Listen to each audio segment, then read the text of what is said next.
Hey there and welcome back to Rimworld. My name is Pete and today we complete episode 50 in our Extreme Desert Challenge and very likely the second to last episode in this series. In the last episode we finally advanced Stake to the rank of Count. As a result we once again upgraded our throne room as well as Stake's and Redhawk's bedroom, and we are now very close to finally being able to complete this playthrough. Before we get to that, however, let us once again slightly improve our defenses. We already started constructing this one extra layer of wall here in the last episode, and we can now watch as Pollyanna and Alistair put down the last remaining pieces. Other than that, our first day is not really all that interesting, at least until we get to the early evening, during which we start to work on that spare bedroom that we still have, while Stake also finishes another excellent quality sculpture, this one showing Carl training a Labrador Retriever, which itself is presented as a pile of power tools, and apparently also has a stingray standing in the background. So if any of you artists out there want to try your hands at that, then feel free. In the meantime, we are now focusing on that bedroom. And this bedroom will need to meet certain royal requirements, including a royal bed, a drape and fine flooring all over the place. Needless to say, that is a lengthy endeavor that is of course not completed in one evening, but at the moment we also have a lot of manpower committed to it. However, there is one event that is important enough to interrupt even this project, and that is the long-awaited marriage of Edmo and Pollyanna, which is now finally happening. And so we can watch as our colonists gather in the throne room to witness Edmo and Pollyanna become husband and wife, and afterwards participate in the festivities, which are definitely well earned. Not to mention that for the next 10 days everyone here receives at least a plus 20 mood bonus, and considering what we have ahead of us, that might not be such a bad thing. Now the celebrations once again take us into the early evening, and once the party is over we can watch Troy make some room in our freezer, while our royal bedroom project is currently waiting for just a bit more marble. You can also see that I have put down some plants in that structure to the right of the bedroom, because that guest that we are about to receive very soon is not coming alone.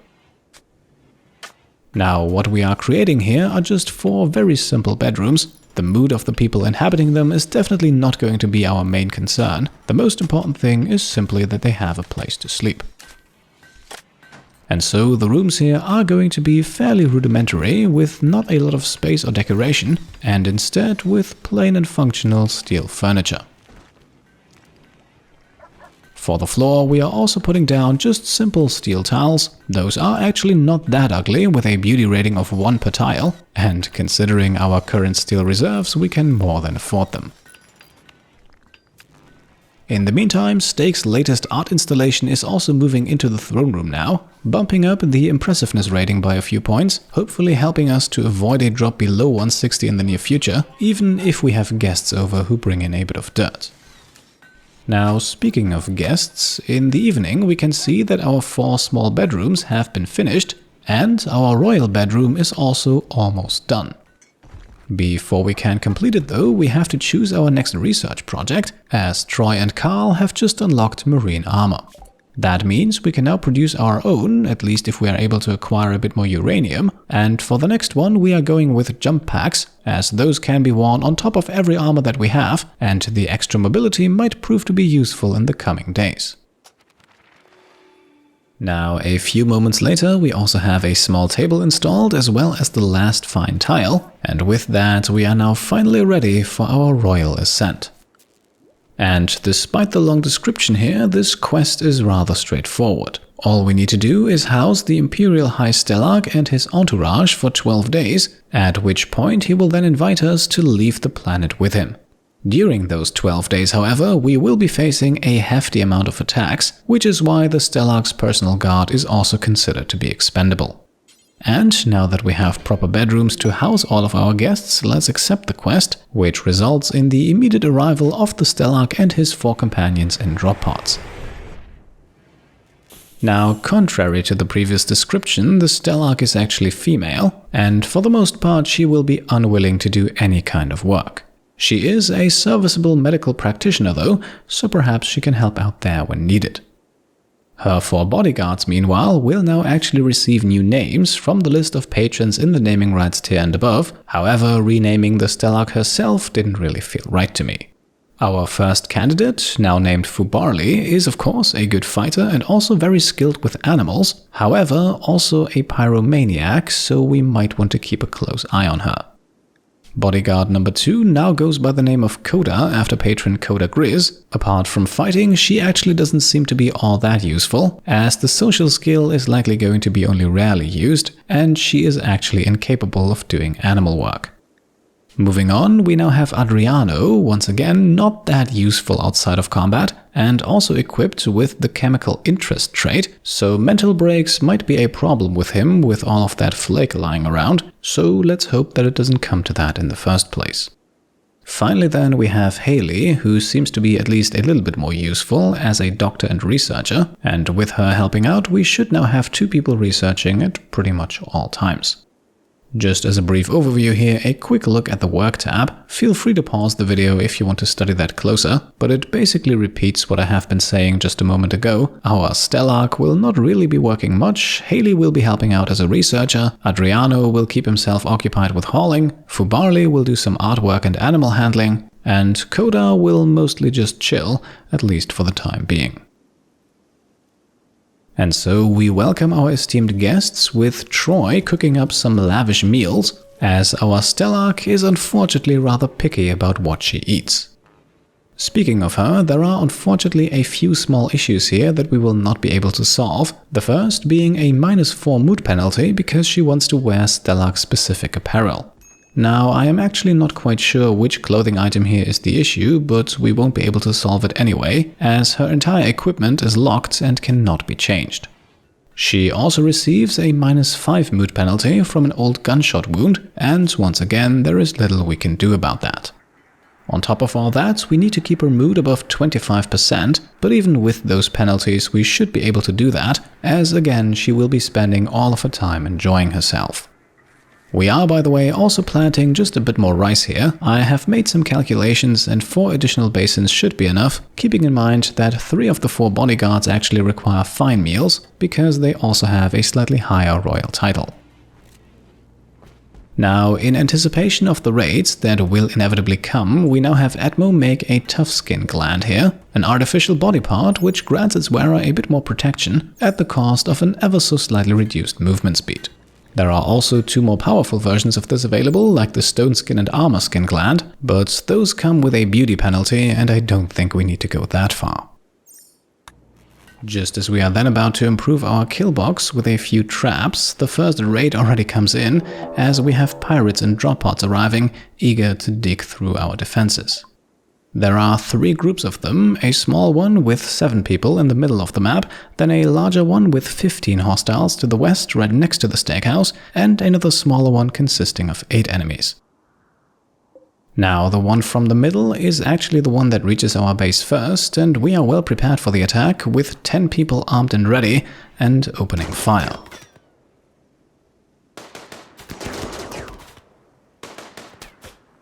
And well, because there are only 7 in this group, we quickly get the 4 required kills to drive them back.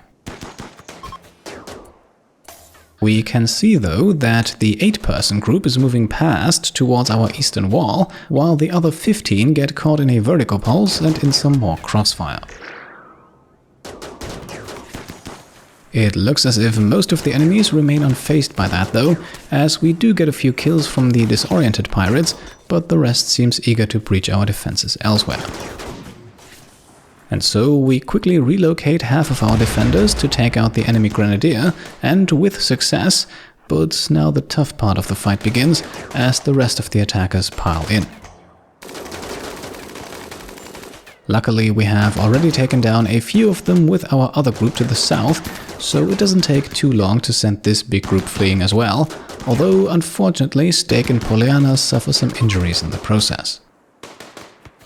2 gunshot wounds, we definitely need to take those seriously, and probably also put on some armor next time, that is, if we have a few more moments to prepare. Now, at this point, we are leaving the third and final group of enemies for our turrets. There is no need to put anyone else in danger here, and our kill box should be more than capable of dealing with these guys.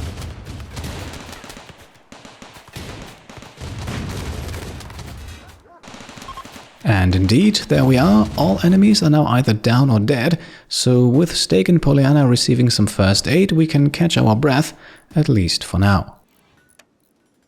We can also work on being a bit more prepared for the next attack by putting on some armor for those at the front lines. Yes, it's not going to be the most comfortable outfit, but for the next 12 days, it's probably for the best. Case in point, the next attack is already here, and this time we are dealing with a siege. 17 enemies is actually not that many for this stage in the game. I believe we already had more than that in previous sieges. Nonetheless, we do of course need to be on high alert. So we are manning all 3 of our mortars, and while the first shot still goes wide, number 2 is a direct hit.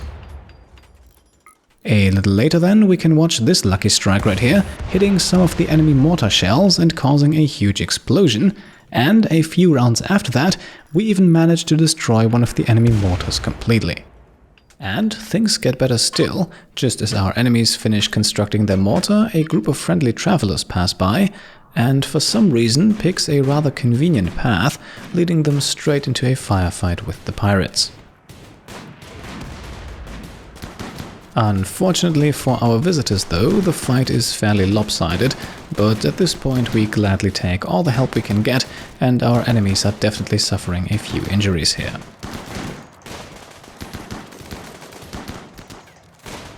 The fight also prompts them to finally leave their station and attack our base directly, where they run straight into our kill box. And inside of that kill box, Fubarli, Adriano, Jake, Edmo and the recently recovered Pollyanna are already waiting for them, and from the looks of it, this promises to be a quick encounter.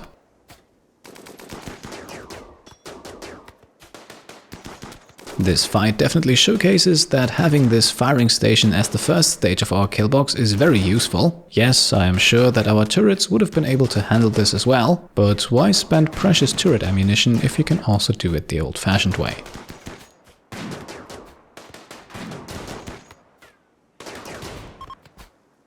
Just as the fight is over then, Steak is also fully healed again. He can now also slip into something a little bit more protective, and with that we can jump ahead to the next morning. Apart from food production, or rather the cleaning out of our freezer and the construction of a few more traps in our kill box, things remain quiet at first, but of course the situation quickly changes. This time we have 2 groups of hostile tribespeople attack the base, once again with the goal of digging through our defenses, but their numbers actually seem fairly manageable, with 13 coming from the north and 11 coming from the south. And as a result, as you can see here, the group from the north is driven back pretty quickly, as our frontliner Coda suffers a few injuries in the process, but luckily nothing serious. With the second group, we are then actually able to split their forces, with one half getting stuck in our defenders down south, and the other half engaging the group around Coda.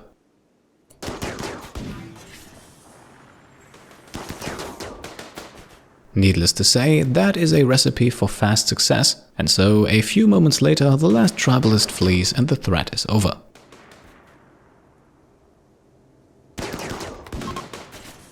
Coda, meanwhile, is doing more or less fine. She suffered only a few cracks and bruises, so again, nothing to worry about.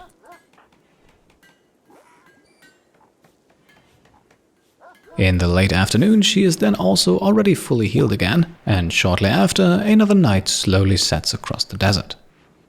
During that night, Edmo finishes a masterwork alpaca wool duster, this one meant as a replacement for Alistair's old one, and I think we'll stick to that plan and give our resident deep driller some luxury.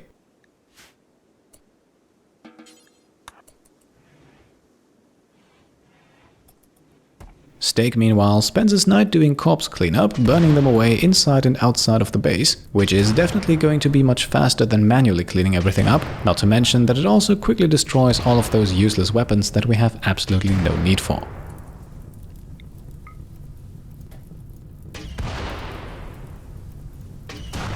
On the next morning then, we can watch as Edmo finishes the second tough skin gland and immediately continues working at the fabrication bench to also make a bionic leg now. After all, with the tough skin gland reducing movement speed, installing a bionic leg might be a good way to counteract that, not to mention that its planned recipient will also gain a few other benefits from it. Now, for a change, this day actually progresses in a fairly uneventful manner. At this point, we are really only waiting for time to pass by. However, we are also barely 3 days into the Stellax visit, so the peace and quiet is likely not going to last long. At least for today though, we make it into the evening without any further interruptions, and the next event here is then actually also just a quest, and one that we are quickly going to decline. Not only do we not have anyone to spare at the moment, we also have no need whatsoever for any of the rewards here, so no, the Empire is not receiving our help on this one. Jumping ahead to the next morning, Edmo then finishes the bionic leg, and with that, it's operation time. The first one to go in is Edmo's wife Pollyanna, who will now receive the tough skin gland as well as the leg. Installing that leg will then also actually get rid of both of her toe injuries, and as such does a bit more than just counteract the movement speed penalty of the gland. With Red Hawk taking care of things, both operations are of course a success, and at the end of the procedure we can watch Pollyanna's armor rating take a noticeable jump up. However, the next fight is unfortunately also just around the corner, and being still sedated, Pollyanna is not going to take part in this one. Now, 34 tribespeople may seem like a lot, but these are not sappers or anything else unusual, so once they eventually decide to attack us, they are running straight into our kill box. And just like before, our welcoming committee is already waiting for them, and just in that moment, Pollyanna also wakes up from her anesthetic. And as if to tell us that she really wants to participate in this fight, she also receives a shooting inspiration just a few seconds later, and I think I have found just the right job for her. In the meantime, up in our kill box, our defenders are absolutely slaughtering our enemies, so we can briefly jump back over to Pollyanna, who can now take out a lone tribalist digging away at our wall. Moving back over to the kill box, we only witnessed the last few seconds of the fight. This one was indeed as one-sided as they come, but I am afraid that sooner or later we are going to face something substantially more difficult again, so it's probably best not to grow complacent. With another night rolling around, we are then once again burning away the remains of the massacre. This time the task goes to Carl, who quickly sets half of our kill box ablaze. Unfortunately though, the events of the night don't stop there, as we are now facing another pirate raid, 32 of them to be exact, and I am seeing at least one Doomsday and one triple rocket launcher among them. So this promises to be another interesting fight, however one that we will not tackle here today.